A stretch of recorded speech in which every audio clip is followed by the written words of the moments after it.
Hey gang, welcome back. It is I, DrBossKey, and we are on the cusp of releasing the 2.1.0 build of Interstellar Sentinel. And I thought I would just do a little video to go through the changes. It's been a few weeks since we've done our last update. There's some really good stuff in the game. I'm excited to share it with you. So first and foremost, DrBossKey now has some flapping wings. Look at them. You can see these wings flapping in the background here. So now you have animation states when you are using left and right, and you also now have wings. And it doesn't really change gameplay too much, but it's a lot of fun. It's nice to look at. And when you're playing it and all your friends are watching you play it, they'll be like, wow, look at those flappy wings. So let's see here. The other huge deal is that now all the player bullets draw behind the player. So before they were drawing in front of the player, and that meant when things got a little crazy, it became hard to see your weak spot.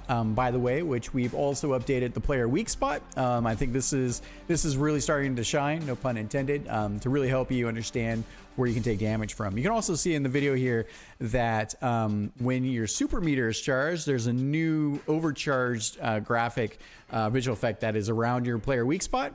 And that just helps to keep your eyes focused when you have to look at your player. One more thing, just to remind you that your super weapons are your tools. Use them liberally. Don't sit on them. If you're sitting on them, you're wasting them. And if you're wasting them, you're not getting great points. So there you go. Let's see. We reorganized the HUD for improved stability. So this is not the current version. This is the one version previous. And as a result, what we've done is the HUD now is your lives and HP are at the bottom of the screen, lives in the bottom left corner. So that kind of shored things up. It let us push the super meter over to the corners. You can also see that out of your peripheral vision. Should be better. People seem to be enjoying it. I'm enjoying it as well, but you know, they're new changes. So if you see any bugs or you have opinions, feel free just to leave comments. You can hop over the Discord server, let us know. Let's see here. Lots of balancing and tuning passes across all the weapon sets, just to really even them out. We've improved utility a little bit across some of the sets as well, and really kind of buffed up a few of the sets that were underperforming. So very cool to see.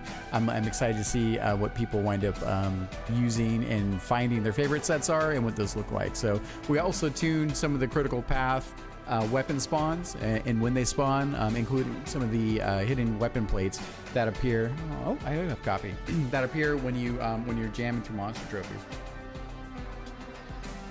All right, let's see here. 2 new music pieces been added to the game. Super exciting. One's a boss piece, and then one is for challenge level 7, I believe.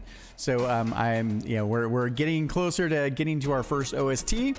We've got 3 or 4 more tracks and a few extensions and a few other things kind of in the works, but more to come on that soon.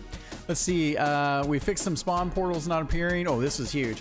So across the whole game, you can see it here when enemies are appearing, there should be teleportation portals that appear.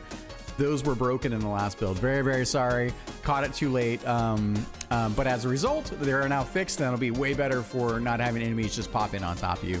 Yeah, so I was embarrassed by that, but we got it. We fixed it. That's important. Let's see.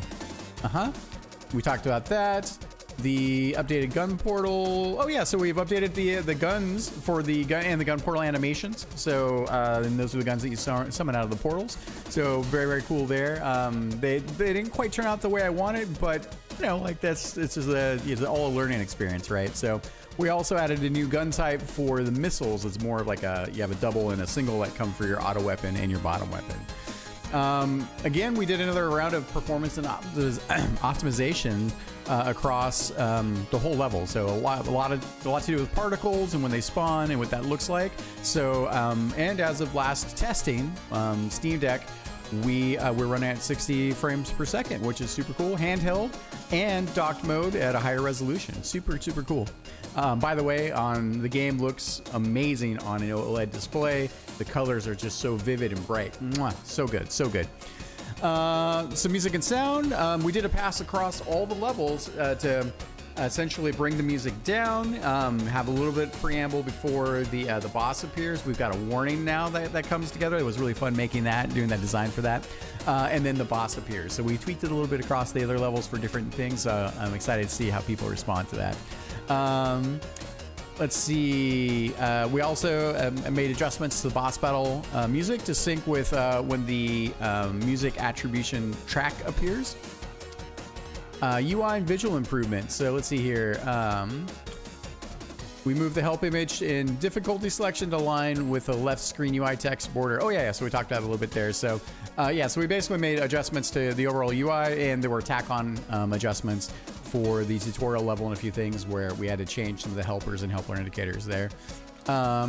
We reduced the overall boss name plate displays by about 2 seconds, reduced the size just a little bit so they weren't as obtrusive, but still easy to see. We updated the weak spot graphic we talked about, some adjustments to the title screen logos. With the title screen, we also added a Discord link there with a QR code. And maybe that makes it a little bit easier for people to just whip out their phone and to connect. You can also connect through our description.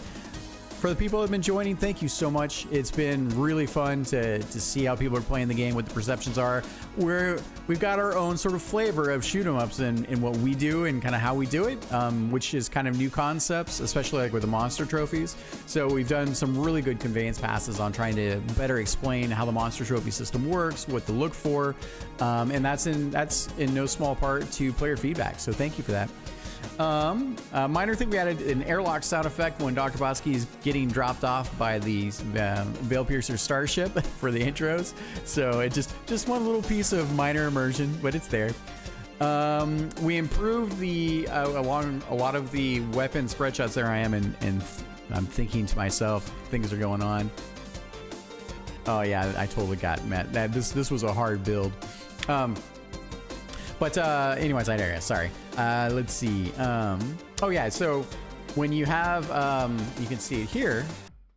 When you have weapons that are in a spread, we've reduced their origin point, so then you can point blank enemies, meaning you put your gun right in almost inside of the enemy in some cases, and that will definitely help get that extra damage out. So a bit of an advanced technique, but it's there in design for, and so I did a sweep across the weapons with that in mind. What else we got? We updated the tutorial and level select environment, so it's got a bit of a cosmic soup feel to it. So I'm curious to see what people feel like. Which is I was getting tired of the old greeny squares. So there we go. Level specific changes. Let's see. We slowed down the parallax grid on tutorial. The parallaxing of the grid on tutorial. Updated the hit point player or the HP helper arrow indicators. We improved conveyance for monster trophy hints. We talked about that. Level 1. Oh yeah, that's another big thing that we did actually. I haven't put that in. I should probably note that. Let's see. Changed extends to not grant extra lives. Every 50, is it 50? Is it 50? I think it was 5 million. Every 5 million points, but instead are now tied to difficulty select and activating pacifist mode. Yeah, so and basically what that means is by doing that, we're trying to find good ways to separate out. There's only so many things I can do currently with the engine, but to separate out the amount of difficulty that occurs for players that choose heroic mode versus like casual mode. So, and this is one of the ways that we can do that without, with also reinforcing the core loop and the core game mechanics. So I'm excited to see how people feel about that. Level 3, I think I finally fixed both the secret conveyance under the waterfall, and that thing has been just a bug fest. So I got that cleaned up, and I also fixed a bug with the ranking system where when you completed the secret objective, the secret collective objective, that it wasn't showing up. So fixed a couple issues with the monster trophy hint. The advanced monster trophy hint to ensure that it's attached to the actual monster trophy. Yeah, I also did that. Level 4, we fixed some drawing order issues with the secret guide. We adjusted the pacifist mode spawning area. We adjusted the effects for pacifist mode, which was super important. That should hopefully help keeping, this is where we're at right now with level 4 in the video. So this will hopefully help reduce accidentally triggering pacifist mode, because I know when you're new, you're like, no pacifist mode, because it makes things so much harder. And there's a little trick to needing to clear enough enemies out before you trigger pacifist mode in that space. So I hope people are going to enjoy that. That's pretty fun. Okay, we talked about that. Level 6. Let's see, we ensured that the monster trophy spawns after pacifist mode and hid player until, oh yeah, so some minor stuff we enjoy are adjusted player visibility, also with finishing the boss. We fixed the monster trophy in challenge level 6, which lasted long. Oh yeah, so if you killed all the undead dragons, the monster trophy wasn't appearing the ways that it should have. Fixed that. There was also another area where a few monster trophies were spawning without getting the criteria correctly, so I fixed that up, which was nice. And level 8, let's see here. Main things, some minor polish bits to some of the tentacle bits. Do I have this? I have audio there. Get rid of there. I did that. There we go. Muted that. Let's see. Yes, we fixed a couple things with visuals. We tuned the mini boss encounter. We made some minor adjustments to the monster trophies and some of the power up adjustments. So that should hopefully help the level flow better. And then rank system. We improved the rank system by not having red and gold check marks. There are a few bugs with that, so it should be much more clear now on what to expect and how you're achieving each of the ranks. So that's super cool.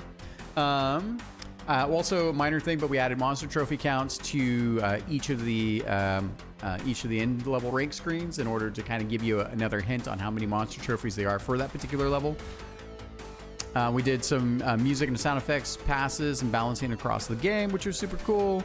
We talked about the updates for the title screen. Yeah, so I think that's it in a nutshell. Again, to everyone out there that's been playing and providing feedback and just being part of the community, thank you very much. The game wouldn't be what it is without you, and it's been a lot of fun trying to build a game that is both uniquely ours, but also that caters and is a little bit more friendly to like people new to the genre, but also still challenging to people that are way more familiar, a bit more veterans of the genre. I've seen some amazing playthroughs from people, and the good part is that with like the monster trophy system and the rank kind of system with it, I've seen people get 1CCs, but they're just scratching the surface on what it means to essentially play through the game, because there are hidden mini bosses, the game gets harder, the routes change because of different enemy spawns change. There's lots of good stuff under the hood, and I'm excited to see how people continue and myself continue to try to get through the game on a single life and to put up those really great high scores. So far, I'm about 1.21 billion for my own personal best. I haven't been able to complete all the levels in a single play session without dying. Got so close, but I think 2 or 3 deaths have been my like upper bits. So, but I'm also playing where I'm getting pretty much all the monster trophies for all the levels. So anyways, I digress, but it's been a tremendous amount of fun. So thank you everybody, and we will talk to you next time.